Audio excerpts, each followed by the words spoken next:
I was standing in the church that afternoon, dressed in the same suit I had worn when I lay on the hospital bed, begging God to let me live long enough to give her my kidney. Everyone turned when the music played. The woman I had saved, the woman I had loved, walked down the aisle in white lace. My heart pounded against my chest, but not with pride or joy. It was rage, because the man waiting at the altar for her was not me. It was my younger brother. Yes, my own flesh and blood. And in front of the priest, with hundreds of guests watching, I saw her slip her trembling hands into his. She looked at him the way she once looked at me. My lips went dry. My whole body stiffened. The church bells were ringing, but inside me, it felt like a death march. She whispered the vows I thought she'd say to me, the words I had rehearsed in my mind while the nurses pulled the tube out of my throat, the vows I thought would bind us forever. Instead, she gave them to him, my brother, and when the priest said, "You may kiss the bride," I swear I felt something inside me tear apart. I had given her my life, my blood, my kidney. But what she gave me at that altar, in front of God and everyone else, was betrayal deeper than a knife. And right there, as the guests clapped and cheered, I made a promise to myself. They would pay, both of them. But before I tell you what I did, and trust me, it will shake you, I need to take you back. Back to where it all started. Back to the family that raised me, and the secrets that were buried long before this wedding. My name is Daniel Carter. I'm 32 years old, the eldest of 2 sons.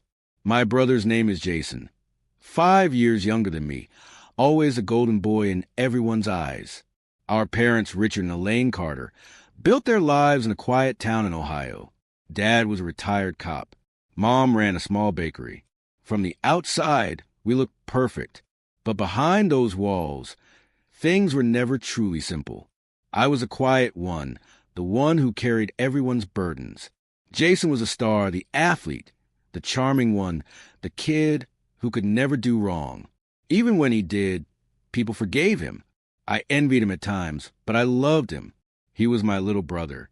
I thought I'd die for him. Turns out I nearly did. And then there was her, Emily Hayes, the girl who moved into the house next door when I was 21. She had chestnut hair that caught the sun and a smile that could make you forget your own name. She became everything to me, my best friend, my girlfriend, my future. She was the reason I studied harder, worked longer, dreamed bigger. I believed we were meant to last forever. But forever is a cruel word. I remember the night it began, the night everything that led to that altar truly started. Emily fainted while we were out at dinner. One moment she was laughing, the next her face turned pale, and her body collapsed against the table. I rushed her to the hospital, shaking, terrified. Hours later, the doctor came in with words that shattered me. Emily's kidneys are failing. She'll need a transplant. Those words echoed in my skull. She was just 27. She was my everything. The thought of losing her made me nauseous. When the doctor asked if any family or close relatives could test for a match, I didn't hesitate. "I'll do it. Test me." Days later, when they told me I was a perfect match, I thanked God. But my parents, they begged me to think twice. My mom cried, saying, "Daniel, you only have 2 kidneys. If anything happens..." I cut her off. If anything happens to Emily, I'm already dead. I thought love was worth any sacrifice, even my own health. The surgery wasn't easy. I remember the cold room, the beeping machines, the oxygen mask over my face. I remember praying that I'd wake up because Emily needed me. When I finally opened my eyes, she was there, tears running down her cheeks, whispering, "You saved me, Daniel. I'll never forget this. Never." I believed her. God help me, I believed her. For weeks, she cared for me, cooked for me, slept by my side. I thought it was proof of her love. I thought my sacrifice had bound us tighter. But little did I know, it was just the beginning of my undoing. Because Jason, my younger brother, came home from college around that time. He started visiting, helping out, keeping me company. And slowly, I noticed things. Stolen glances, small laughs between them when they thought I wasn't looking. I brushed it off. I told myself I was paranoid. After all, Emily loved me. She owed me her life. But love doesn't always work the way you think it should. And debts of the heart are not paid in blood. The first real crack came one night when I found Emily's phone buzzing on the counter. A text lit up the screen. Can't stop thinking about you. Same time tomorrow? It was signed with a J. My hands shook as I stared at it. J. Jason. My brother. I wanted to believe it was someone else. Anyone else. But deep down I knew. And when I confronted her, she didn't deny it. She just stood there, tears in her eyes, whispering, Daniel, I never meant for this to happen.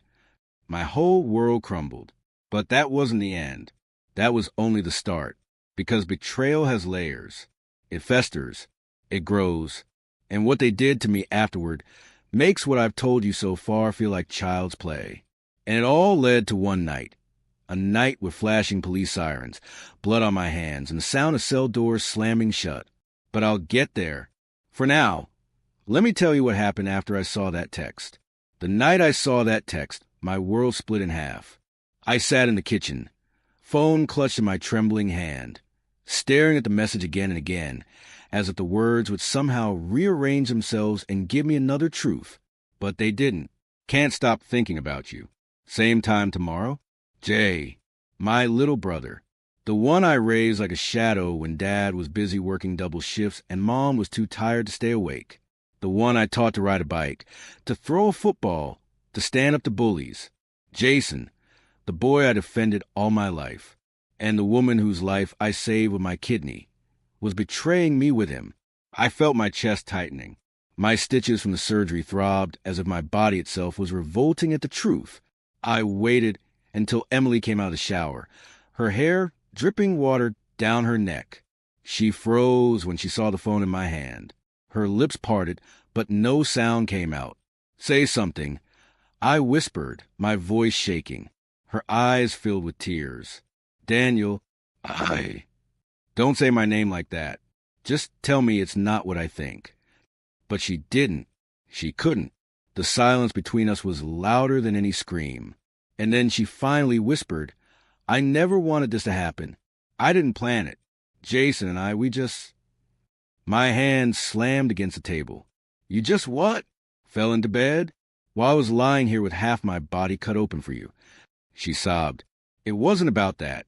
I love you, Daniel. I do. But Jason, he makes me feel alive in ways I can't explain. Those words nearly killed me.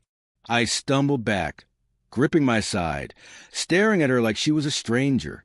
That night, I packed a bag and left. My parents begged me not to do anything rash. Mom cried into my chest, whispering, Please, Daniel, don't destroy yourself over this. You've already given too much. But the thing about betrayal is that it doesn't stay quiet. It grows louder in your mind every second. I spent days avoiding them both. But in a small town like ours, secrets don't stay hidden. Soon, whispers reached me. People said they'd seen Emily and Jason together, laughing in diners, walking by the lake.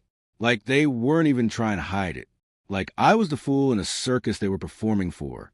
One evening, I drove past the old bridge outside of town and I saw them. Emily leaning against Jason's car, his arm around her waist. Her laughter floated to the night air, the same laugh I once thought belonged only to me. Something snapped inside me. I pulled the car over, stormed across the gravel, and before Jason could even register what was happening, my fist connected with his jaw. He stumbled back, blood trickling from his lip. You stole her from me. I roared. Jason wiped his mouth, smirking through the blood. She was never yours to keep, Danny. You just thought she was. That smirk lit a fire inside me. I lunged at him, fists flying. Emily screamed, try and pull me back, but I shoved her away. Jason fought back, harder than I expected. We rolled across the dirt, punching, kicking, cursing. Years of brotherhood were torn apart in those minutes. Then it happened. Jason grabbed a rock from the ground and swung it. The sharp edge connected with my temple, and white light exploded in my vision. I collapsed, blood running down my face. Emily shrieked, Jason, stop. You'll kill him. And that's when the sirens came. Police cars screeched to a halt, red and blue lights painting the night.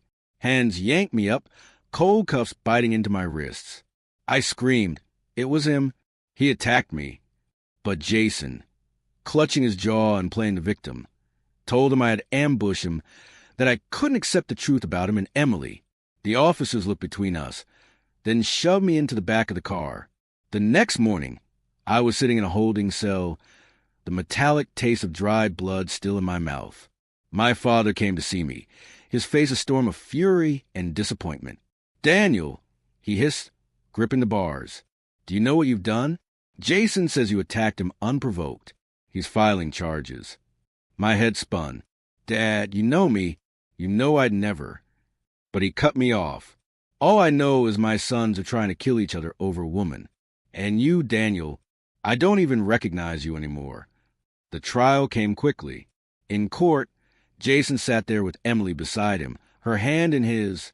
They looked like the perfect couple, a fairy tale. I looked like the bitter, violent brother who couldn't let go. His lawyer painted me as unstable, obsessed, dangerous. The judge sentenced me to 6 months in county jail for aggravated assault. 6 months. While I rotted in a cell, Emily and Jason's love story blossomed for the whole town to see. Photos of them appeared in the paper. Engagement announcements were whispered in church. And every day I stared at the cracked ceiling above my prison bed, plotting. I had given Emily my kidney. Jason had taken her from me. And now they had taken my freedom too. But the thing about sitting in a jail cell is it gives you time. Time to think. Time to plan. Time to let anger boil until it becomes something sharper, deadlier. And I promised myself, as I counted those long days, that when I got out, there would be no forgiveness. There would only be payback. And when my release day finally came, when the gates opened and I stepped back into the sunlight, the first thing I saw was Emily's face on a wedding announcement pinned to the town board. Emily Hayes and Jason Carter. Wedding set for June 12th. The same day I had once planned to marry her. I tore that paper down, my fist shaking, my heart pounding. And I knew exactly what I had to do. Because if they thought I'd sit quietly while they stood at the altar, smiling, kissing, starting their life together, they didn't know me at all. Not anymore. June 12th. The day that should have been mine. I woke up before dawn that morning, the air heavy in my chest. My hands were steady, though. Too steady, almost unnatural. 6 months in jail had burned out every illusion I'd ever had about love, loyalty, and family. Now all that remained in me was one thing: resolve. I had promised myself that Emily and Jason's wedding would not end the way they thought. And I don't break promises. The church bells tolled in the distance as I dressed. I chose the same dark suit I wore the day I donated my kidney. The one I thought I'd wear at our wedding. Poetic in a cruel way. I slipped a letter into my inside pocket, sealed in an envelope, the edges trembling between my fingers. Then I left the house. The church stood tall on Main Street, draped in ribbons and flowers. Guests in colorful dresses and suits laughed as they entered, completely oblivious to the storm that was about to hit. Some glanced at me as I walked up the steps, but no one dared say a word. They all knew who I was. The Carter son who attacked his younger brother, who went to jail, who couldn't handle losing the love of his life. They thought I was here to make a scene, to embarrass myself. They had no idea what I was really here for. Inside, the organ played. People turned as Emily walked down the aisle in her white dress. My heart hammered against my ribs. Her hand clutched the bouquet, but her eyes kept flicking to me, like a shadow she couldn't shake off. She knew I was there. She knew what I was capable of. Jason stood at the altar, smug in his tuxedo, his jaw healed from the night I'd broken it. He glanced at me, too, the corner of his mouth twitching upward, almost like a dare. The ceremony began. The priest's voice carried through the church as he spoke about love, devotion, sacrifice. Every word was a blade. I had lived those words. I had bled for those words. And now they were using them for their own fairy tale. When it came time for the vows, Emily's voice shook as she recited hers. "I promise to love you, Jason, in sickness and in health." My stomach churned. In sickness and in health. The exact words she whispered to me when I was pale and weak, my side stitched from the surgery. And then the priest said it. If anyone here objects, speak now or forever hold your peace. The church went silent. My throat burned. My fists clenched. I could feel every eye waiting for me. They expected me to stand, to shout, to throw myself at them. But I didn't. Not yet. The priest smiled. Then, by the power vested in me. And that's when it happened. The heavy wooden doors at the back of the church slammed open. Gasps echoed. A man in a leather jacket stormed in, his face twisted with rage. It was Mark Hayes, Emily's older brother, the one who had sworn, years ago, that if anyone ever hurt his sister, he'd kill them. But the rage in his eyes, it wasn't aimed at me. It was aimed at her. You lying witch, Mark roared, his voice booming through the church. He held up a stack of papers in his hand. You think you could keep this from us? That we'd never find out? Emily's face drained of color. Jason turned, frowning. The guests whispered, confusion thick in the air. Mark marched down the aisle, throwing the papers onto the altar. They scattered across the floor, bank statements, contracts, and what looked like medical reports. Emily's been draining Mom and Dad's accounts. Mark spat, pointing at her. Tens of thousands of dollars, while pretending she was too sick to work. And you, he jabbed a finger at Jason, you idiot. You think she loves you? She used Daniel for a kidney. She's using you for money. She's been planning this scam for years. The church erupted. People gasped, muttered, covered their mouths. The priest froze. Emily's bouquet slipped from her hands. Mark, please, it's not what it looks like. Shut up. Mark's voice cracked with fury. You ruined this family. You used Daniel, you manipulated Jason, and you left Mom and Dad with nothing. His face twisted. I should kill you right here. And in that moment, I realized something chilling. I had come here to destroy Emily and Jason. But now, I didn't have to lift a finger. The fire was already burning. Jason bent down, snatching one of the papers. His eyes scanned it, his face paling. Emily, what the hell is this? Her lips trembled. Jason, I was going to tell you. I didn't want to lose you. He shoved her back. Lose me? You used me. His voice cracked, echoing across the stunned congregation. First my brother, then me. Is that what you do? Jump from one Carter to another? The silence after his words was deafening. Emily collapsed to her knees, sobbing. Her veil slid off her head, pooling on the floor like a ghost. The perfect bride, shattered in front of everyone. And me? I sat there, watching it all unfold, my chest rising and falling with something I hadn't felt in months. Satisfaction. Pure, bitter satisfaction. But it wasn't enough. Because while Emily's lies were exposed, while Jason's pride was torn apart, while the guests whispered and Mark raged, I knew the real reckoning hadn't even begun. This was just the spark. The real fire was still coming. And when it did, it would burn everyone. The church was no longer a holy place. It was a battlefield. Emily was still on her knees, clutching at Jason's pant leg, sobbing, while the congregation buzzed with murmurs and gasps. Mark's chest heaved, the veins in his neck bulging as he pointed at his sister, like she was some kind of criminal on trial. Jason ripped his arm free from Emily's grasp. You disgust me, he spat, his face twisted with betrayal, the same kind I had felt the night I found her phone. But the difference was I had bled for her. He had only believed her lies. Emily screamed through her tears. I loved you both. You don't understand. I just wanted... Before she could finish, Mark surged forward, shoving her so hard she toppled against the altar steps. Her head smacked against the wooden edge, and she cried out in pain. Gasps erupted from the pews. Mark! The priest shouted, stepping forward. This is God's house. But Mark wasn't listening. His eyes were wild, his fists clenched. You don't get to cry your way out of this, Emily. You conned everyone. You broke Daniel. You ruined Jason, and you destroyed Mom and Dad. You've been playing us all like fools. Emily clutched her head, blood trickling down her temple. Please stop. I can explain. But Jason had already picked up one of the papers Mark had thrown. His face darkened. He held it high for everyone to see. Bank transfers.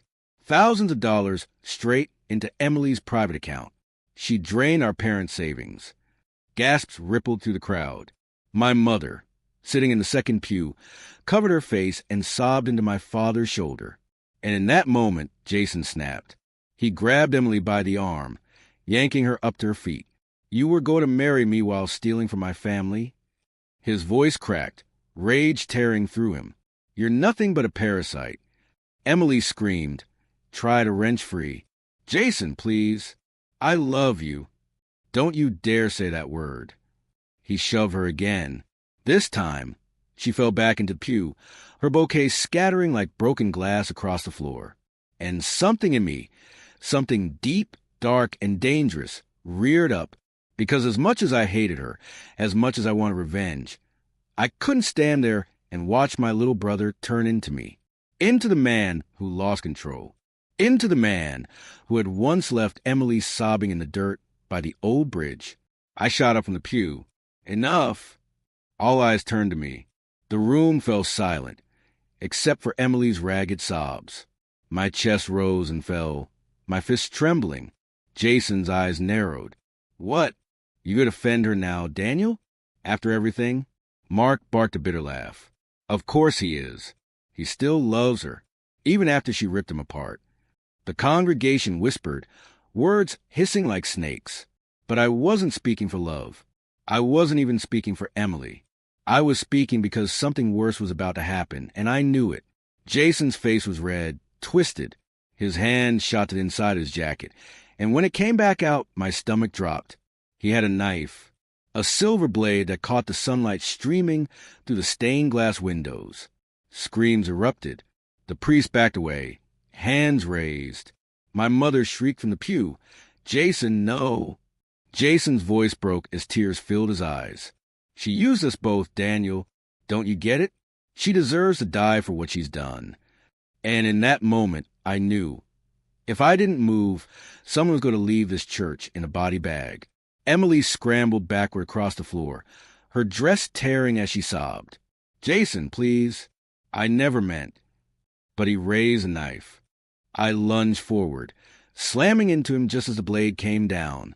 Gasps filled the air as the knife slashed across my arm instead of Emily's chest. Pain seared through me, hot and sharp, but I didn't let go. I tackled Jason to the ground, the knife clattering across the floor. The two of us rolled, fists flying.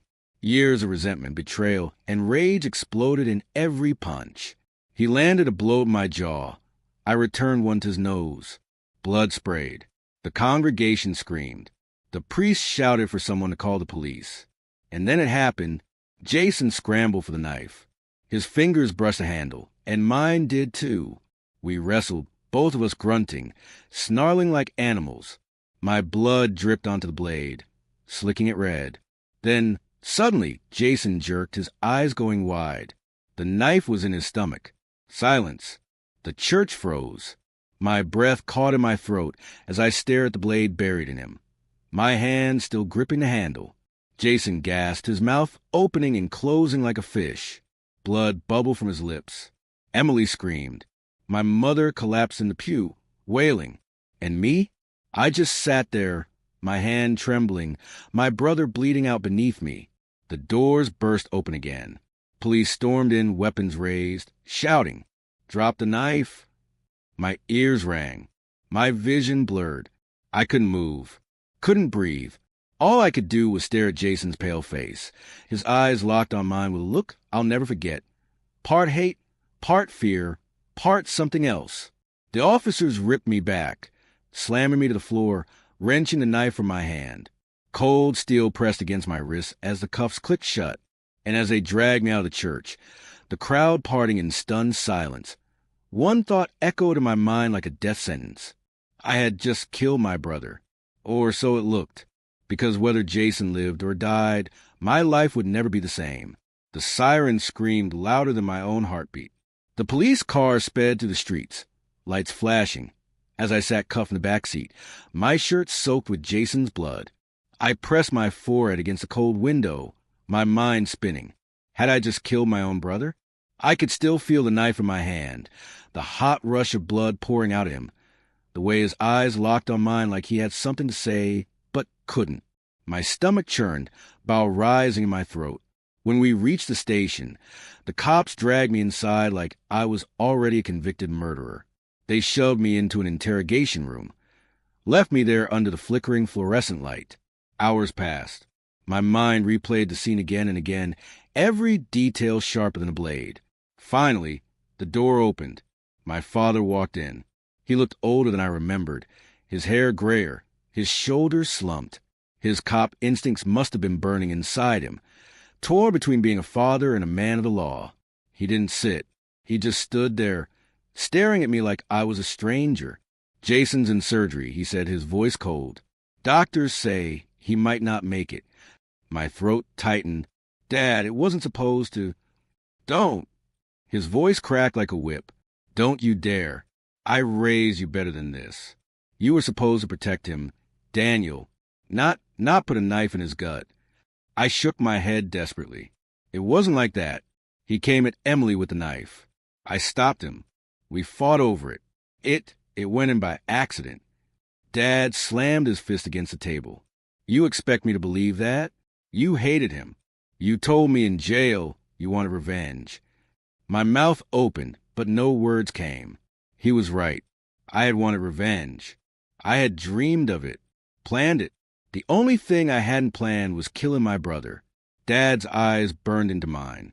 "If Jason dies, Daniel, you won't just lose your freedom. You'll lose your soul." He turned and walked out, leaving me alone in the cold silence. The next morning, the DA filed charges, attempted murder. The trial date was set in less than a month. In the meantime, Jason clung to life in the ICU. Emily, despite everything, never left his side. The newspapers called it the Carter wedding bloodbath. Everyone in town had an opinion. Some said I was jealous and snapped. Others whispered that Emily had manipulated us both from the start. But one person's silence screamed louder than all the gossip. My mother's. She didn't visit me, didn't call, didn't send letters. For the first time in my life, I felt like I was no longer her son. When the trial began, the courtroom was packed. Reporters lined the back row, their cameras flashing. I sat at the defendant's table, my lawyer whispering strategies I barely heard. My eyes stayed locked on the prosecution table, on Emily, sitting beside Jason, who was pale, thin, but alive. He'd survived. Part of me wanted to cry with relief. Another part wanted to vomit from the weight of what was coming, because Jason wasn't there to forgive me. He was there to destroy me. The prosecutor painted me as a jealous, unstable brother who couldn't stand losing his fiancée to his younger sibling. He replayed my assault charge, my jail time, my violent outbursts. He held up the knife in a plastic bag, shining under the courtroom lights like a trophy. Then Jason took the stand. He leaned heavily on the armrest, wincing from the pain in his abdomen, but his voice was steady, cold. "He came at me," Jason said, pointing directly at me. I tried to reason with him, but he attacked. I was defending myself when he grabbed a knife. "He stabbed me, Your Honor. He wanted me dead." I slammed my hands on the table. "That's a lie." The judge banged the gavel. "Order." My lawyer pulled me down, whispering harshly, "Daniel, shut up or you'll sink yourself." But it didn't matter. The damage was done. The jury had seen me lose control again. Emily was next. She sat there in her pale blue dress, her hair pinned back, eyes red from tears. She glanced at me once before staring down at her lap. "Daniel was obsessed," she said softly. "He couldn't accept that I moved on. He told me once that if he couldn't have me, no one could. I was afraid of him." Her voice cracked. "That night in the church, I thought he was going to kill Jason. I'll never forget the look in his eyes." The words cut deeper than any blade. I wanted to scream at her, tell the jury about her lies, the stolen money, the betrayal. But none of that mattered here. In this courtroom, I wasn't a victim. I was a monster. The verdict came down like thunder. Guilty. Attempted murder. Sentenced to 10 years. I didn't even feel the gavel slam. Didn't hear the murmurs of the crowd. I just sat there numb as the deputies cuffed me and dragged me toward the holding cells. As I passed the prosecution table, I locked eyes with Jason. He didn't smirk, didn't sneer. He just looked at me with something worse than hatred. Pity. That broke me more than the sentence. The gates of prison clanged shut behind me, sealing my fate. The stench of sweat and steel filled my lungs.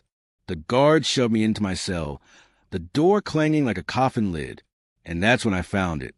A letter, folded neatly on my bed. My hands shook as I opened it. The handwriting was elegant, feminine. It was from Emily. Daniel, I never wanted things to end like this, but you left me no choice. You were too dangerous, too unpredictable. Jason and I, we only want peace now. Please don't hate me forever. Maybe one day you'll understand why I did what I did. Tears blurred my vision. I crumpled the letter, rage boiling in my chest. Understand? No, I would never understand, because while they were free to live their lives, I was trapped behind bars. But what Emily didn't know, what Jason didn't know, was that prison doesn't break everyone. Some men rot, others sharpen. And me? I was sharpening. Because when I got out, and I would get out, there wouldn't be peace. There would only be war. 10 years. That's how long I spent in hell, sharpening my rage into a blade that never dulled. 10 years of steel doors clanging shut, of nights filled with screams, of mornings where the guards barked orders like we were animals. Some men broke. Some men became ghosts. Me? I became something else entirely. Prison didn't kill me. It forged me. Every push-up, every fight in the yard, every sleepless night staring at the ceiling turned me into a man with nothing left to lose. The only thing that kept me alive was one promise. When I walked out, I'd make Emily and Jason pay. When my release day finally came, I stepped into the sunlight, my body harder, leaner, my heart colder than ice. I expected Mom or Dad to be there, but no one came. The world had moved on without me. I walked the streets of the same town I once called home. It looked different, shinier, but underneath it was the same. Whispers followed me. The Carter brother who stabbed his sibling. The jealous ex-fiancé. The monster. Let them whisper. They had no idea what was coming. The first thing I did was head to the old house. My parents were gone, moved out years ago. The neighbors told me Dad died of a heart attack. Mom lived with Jason now. That cut deeper than a knife. My own mother had chosen him. The son who took everything from me. Over me, I needed to see it for myself. That night, I stood across the street from their home. A 2-story house with a perfect white fence. Flowers blooming in the garden. Through the window, I saw them. Jason, older, scar on his stomach hidden beneath a crisp shirt. Emily beside him, laughing. Her hair streaked with gray, but her smile still the same poison that once melted me. And 2 kids, blonde-haired, running to the living room, shrieking with joy. My stomach twisted. 2 children. A family. The life I should have had. The life they stole from me. I wanted to storm in, tear it all apart. But rage without patience is just noise. I had learned patience in prison. So I waited. For weeks, I watched them. I learned their routines. Jason left for work at 7 a.m. sharp. Emily dropped the kids at school and spent her afternoons at the same coffee shop downtown. Their nights were filled with laughter, homework, bedtime stories. A picture-perfect family. But pictures are easy to shatter. One night, I slipped a letter into their mailbox. Handwritten, no signature, just 5 words. You owe me your life. The next morning, I sat in my car down the block, watching Jason pick up the letter. His face went pale. He looked around, paranoid, before shoving it in his pocket. That was the beginning. The seed of fear. Days later, another letter. Blood for blood. This time, Emily found it. She dropped it, trembling, her eyes darting around as if I were hiding in the bushes. I was, but the letters weren't enough. Fear is only the appetizer. Revenge needs a main course. So I gave them one. Late one night, I broke into their garage. Jason's car sat there, shiny and spotless. I slipped under it, cut the brake lines, then slid back out as silent as a shadow. The next morning, Emily buckled the kids into back seat. My chest tightened. This wasn't about them. They were innocent. I couldn't let them be part of it. So at the last second, I stepped out from the trees, waving my arms. Emily slammed the brakes, what was left of them, and the car rolled to a stop just before the intersection. She jumped out, furious. "What the hell, Daniel?" Her voice cracked. She still remembered my face. She still remembered everything. I leaned against the hood, calm. "You should thank me. I just saved your kids' lives. You might want to check your brakes before driving again." Her eyes widened as she realized. You did this?" I leaned closer, my voice low. "I gave you my kidney. You gave me 10 years in a cage. You thought I'd forget?" Tears welled in her eyes. "Daniel, please, that was years ago. Jason, he didn't mean—" "Don't say his name." My jaw clenched so tight it hurt. "He's next." She froze, terror flashing across her face.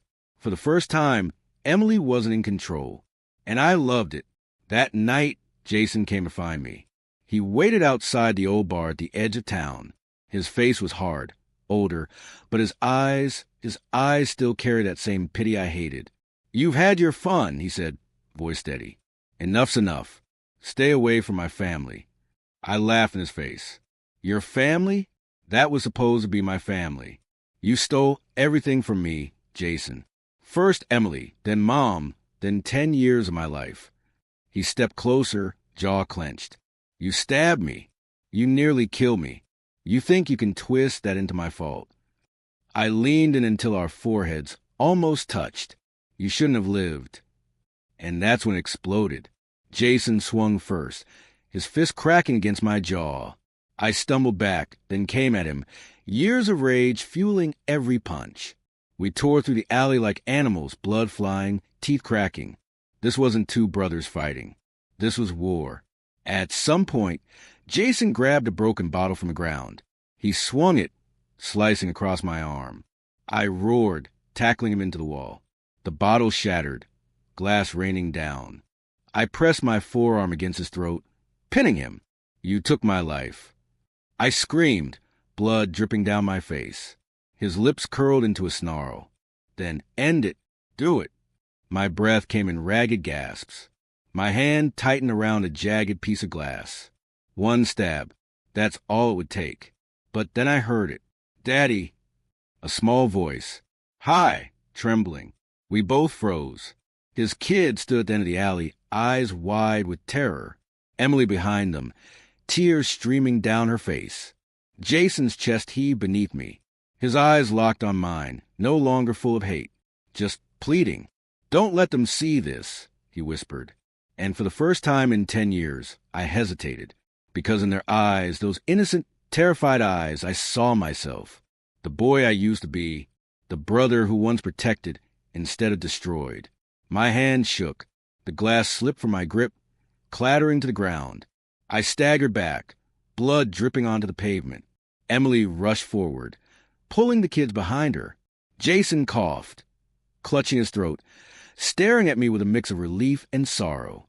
I turned and walked away into the night, my shadow stretching long and broken against the alley wall. The war wasn't over, not by a long shot. But for the first time, I wonder if revenge was really about them anymore, or if it was about the monster I had become. Peace? No, that was never meant for me. The day I stood on Jason's porch, letter in hand, I felt it. How easy it would have been to give in, to forgive, to pretend the past could be buried. But forgiveness is a luxury for people who are never carved open and left bleeding. That night, I went back to my motel. I stared at myself in the mirror. My reflection asked the question I've been dodging for years. Do you want peace or justice? And I knew the answer. Justice, but not with a knife, not with blood in the streets. That would only make me the villain. No, I wanted revenge so clean, so devastating, that they'd feel it every single day they drew breath. I started with Jason's job. A few forged documents, an anonymous email to his boss, a whispered tip about financial misconduct. Within weeks, he was suspended, investigated, humiliated, Then Emily. I dug into her past, the debts she hid, the secrets she thought long buried. I sent them to the school board where she volunteered. Soon, whispers spread. The perfect wife, the perfect mother, tainted. But the final act, oh, that was my masterpiece. Their children. Not to harm them, never, but to tell them the truth. To sit them down one afternoon at the park, where Emily and Jason couldn't stop me, and explain who their father really was. How he stole his brother's fiancée. How he stood at the altar with a kidney in his body that wasn't his. How their happy family was built on betrayal. I watched their little faces twist in confusion, in fear, in anger. I left before Emily and Jason could reach me. But the damage was done. Seeds of doubt planted deep, ones that would grow every time those children looked at their parents. Jason and Emily thought they had destroyed me, but I had hollowed them out from inside, leaving them to rot while still smiling for the world. One rainy evening, I stood across the street from their house one last time. Through the window, I saw them sitting at the dinner table. Jason's shoulders hunched, Emily's face pale, the kid silent. A family shattered not by blood, but by truth. And I smiled, because peace is temporary. Forgiveness is fragile. But revenge lasts forever.